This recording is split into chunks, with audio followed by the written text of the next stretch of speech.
So the simple reason why you struggle to save money is because you haven't watched this video. Sometimes thinking about money can be so exhausting and scary, but I'm here to take away all that financial stress. So you want to save money, but you don't know why. You make all these plans and goals about how you want to save 1 million naira at the end of 2022. But at the start of 2023, you end up finding out that you weren't even able to save the least 50,000 naira. In this video, I'm going to be sharing with you simple steps on how you can save money fast.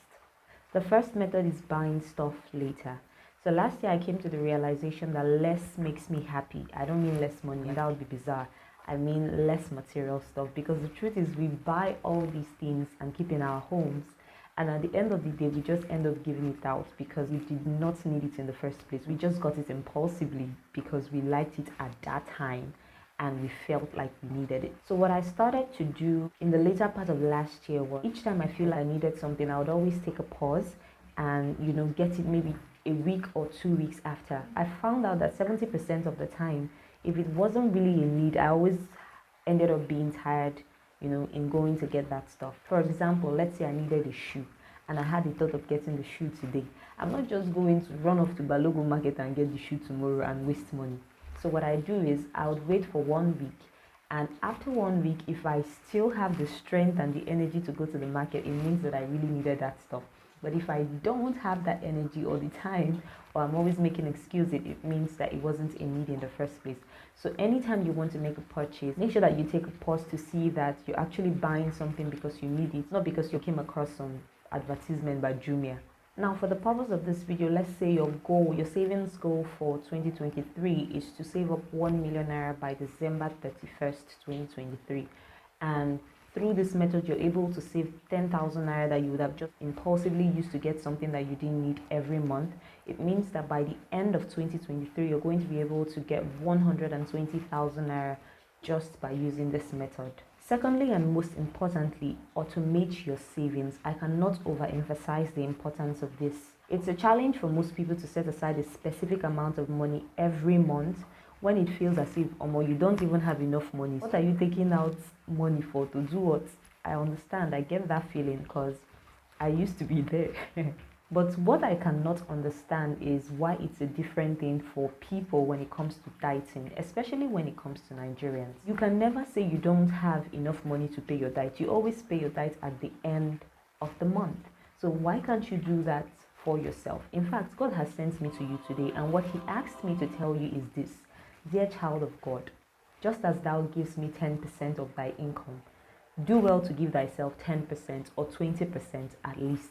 I hope that sinks into your head because it is very, very necessary. If you automate your savings, you save yourself the stress of thinking before doing it, or thinking and not doing it at all. Because, okay, let's say for instance, you want to save 20,000 naira every month, but you don't have your savings automated. Then you get your paycheck at the end of the month, and then you begin to think, okay, I need to get this, I need to get that. And then at the end of the day, you're just like, okay, let me just put 10,000 naira inside there. You're not going to save actually 20,000 that you had intended saving. But if you automate your savings, before you close your hand, your savings they've taken that money, and especially if it's something fixed that you can't take back, you've helped yourself. The prices of things are skyrocketing every day, so it's going to be a mental and emotional struggle for you to manually take out money month in, month out, to say you want to set aside for savings when you feel as though you don't have enough. It's going to be a very tricky game on you. So just see your automated savings as your discipline robot.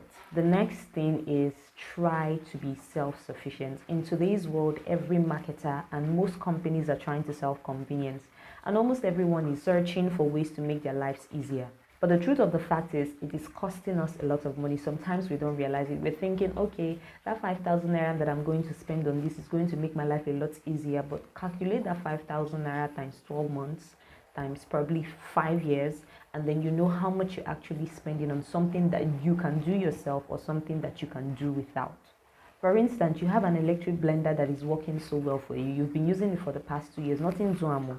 But just yesterday, you were scrolling through your Jumia app and you saw one blender that can blend anything, that can mash anything up in 1 minute. And now you're thinking to yourself, I need this blender.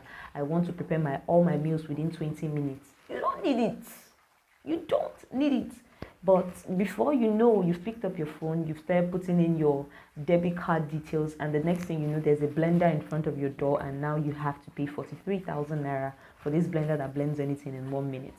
And you've taken yourself 43,000 naira backwards from your savings goal of 1 million naira for 2023. It's these small things, like things that you think will not even add up to anything. Those are the things that take up your money the most.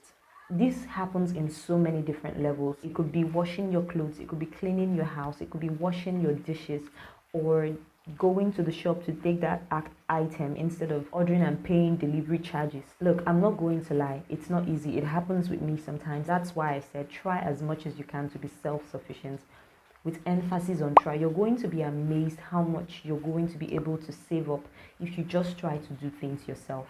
The next thing is think about the cash and not the item. So the simplest way I can explain this is through this example. So it's your birthday, right? And I want to gift you an iPhone 14. And currently an iPhone 14 goes for 1.2 million naira. But if I said you had the choice to choose between the iPhone 14 and the 1.2 million naira, what would be your choice? Yeah, that's what I thought.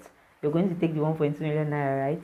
Very, very good. If you think about this for every purchase, every personal purchase or purchase at all that you want to make, you're going to think more about, saving as opposed to spending, because that way you're always conscious about how much you're actually going to be losing. Like, is it really worth it?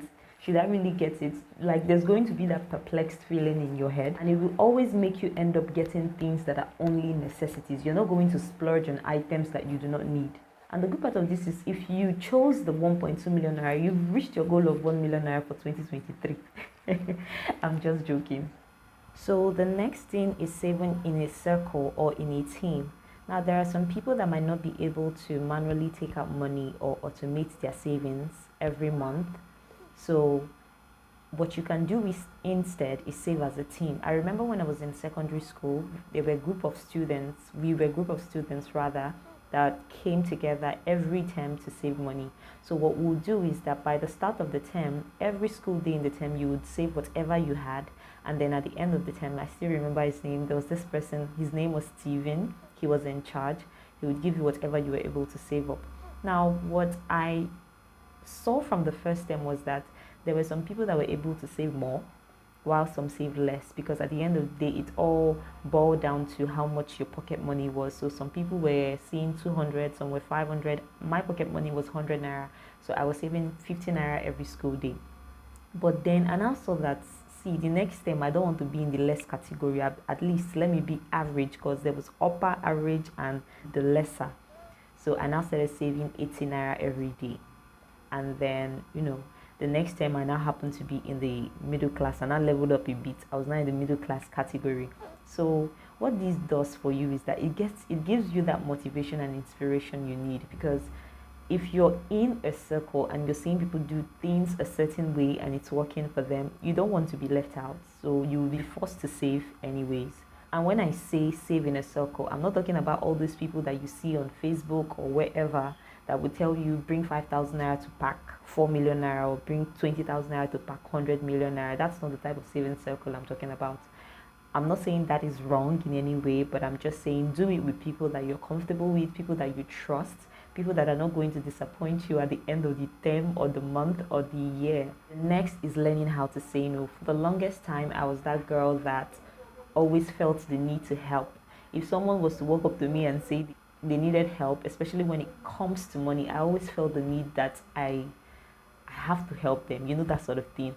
But that was a very wrong way of thinking, because I came to the realization that there were some times that I did not even have the money, but I would always end up going to borrow just to satisfy that person, just to please that person, or just to help that person.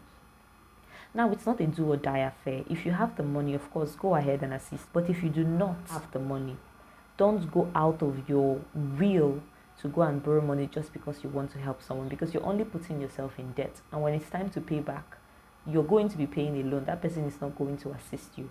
You're going to be amazed how much you can actually save just from saying no.